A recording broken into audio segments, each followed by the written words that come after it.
अशा पद्धतीने मिरची आपली काढून घेतली मी। खूप छान सुगंध येतोय आणि दिसायला पण किती छान दिसते बघा। तुम्ही अशी नक्की एकदा बनवून बघा। नमस्कार मैत्रिणींनो, पुन्हा एकदा नवीन व्हिडिओमध्ये तुमचे स्वागत करते। तुम्हाला जर नीलम रेसिपी बघायला आवडत असतील तर व्हिडिओला लाईक, शेअर, सबस्क्राइब नक्की करा। आज मी एकदम साध्या पद्धतीने जी शिमला मिरची असती त्यातलाच हा लांब मिरचीचा प्रकार आहे। अशी मिरची बाजारात मिळते, तर मी ही बनवणार आहे। ती मिरची स्वच्छ धुवून त्यातल्या आतल्या बिया काढून अशी बारीक कट करून घेतली। एक 7-8 लसणाच्या पाकळ्याने थोडं आलं चेचून घेतले। शेंगदाण्याचं कूट एक 3-4 चमचे आहे, असं जाडसर ठेवलाय जरा, म्हणजे मिरचीला छान चव येते। घरगुती काळा मसाला एक अर्धा चमचा आणि चवीपुरतं मीठ आणि आपल्याला लागणार आहे हळद आणि जिरं। एवढ्या साहित्यातनं मी आज डब्यासाठी पटकन होणारी झटपट अशी मिरची बनवून दाखवते। चला तर मग आता मिरची बनवायला सुरुवात करूया। तोपर्यंत व्हिडिओला लाईक, शेअर, सबस्क्राइब करा।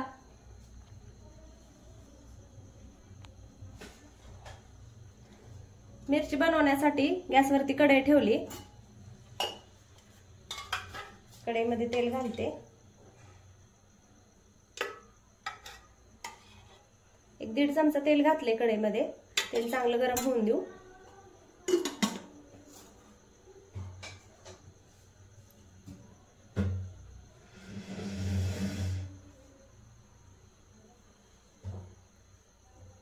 डब्यासाठी अगदी पटकन होते। तुम्हाला जर अशी मिरची बनवताना कांदा, टोमॅटो घालायचा असेल तर तुम्ही घालू शकता, पण मी घालणार नाही। मिरचीचे खूप प्रकार आहेत। बेसन पेरून किंवा बेसन पीठ, शेंगदाणा कूट भरून मिरची, तसेही तुम्हाला मी दाखवील। पण आज एकदम साध्या पद्धतीने डब्यासाठी मुलांना अशी कट केली ना तर ओळखता पण येत नाही आणि डब्यात कशी व्यवस्थित आणि मिरची मुलं खाऊ शकतात।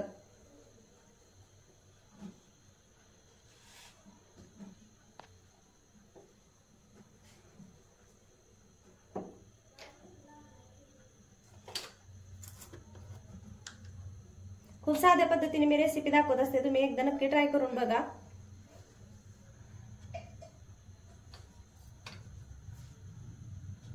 तेल आपलं चांगलं गरम झाले।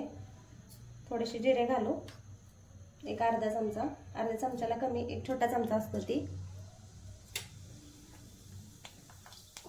थोडासा हिंग आणि आलं लसूण चेचून घेतले होते ना ती।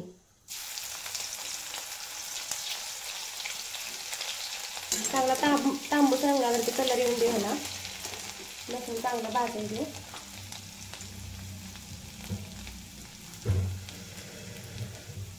बघा लसूणाला छान तांबूस रंग आलाय। आता थोडीशी हळद घालणार आहे आपण आणि ही मिरची।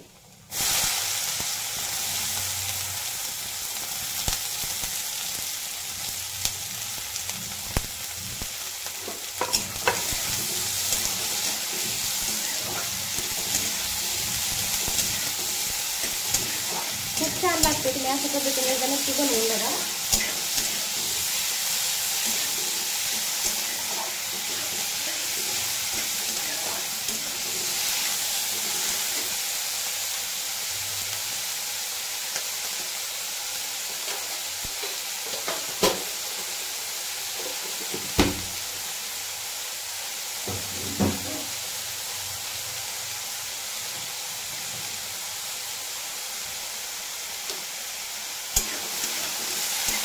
आता हिला काय करायचं, आपण बारीक गॅस करून ना एक 5 मिनिटांची झाकून ठेवायची।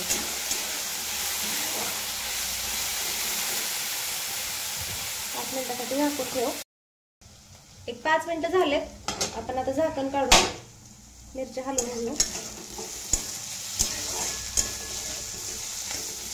आणि आता ह्यात घालायचं चवीपुरतं मीठ आणि हा घेतलेला पण मसाला। शेंगदाण्याचं कूट लगेच नाही घालायचा आणि हलवून घेऊ।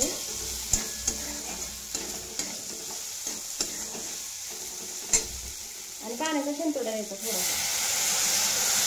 मिरची कशी जाड असते ना त्यामुळे पटकन मऊ होत नाही।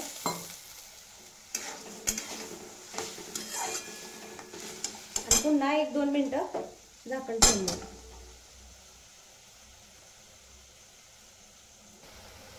एक 2-3 मिनिटं झालेत. तर मिरच्या हलवून घेऊ आणि हा शेंगदाण्याचा कूट आता घालायचा.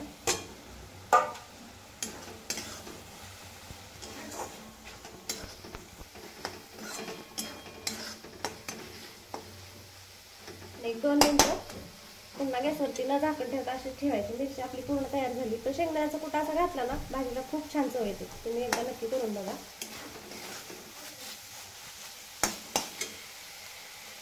बारीक चिरलेली कोथिंबीर.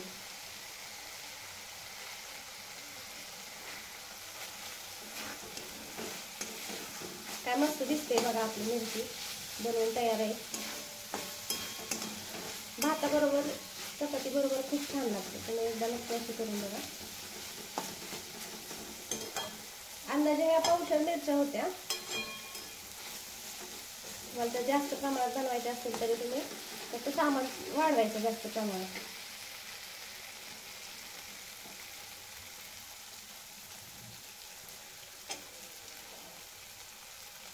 मिरची आपली तयार झाली. आता गॅस बंद करूया.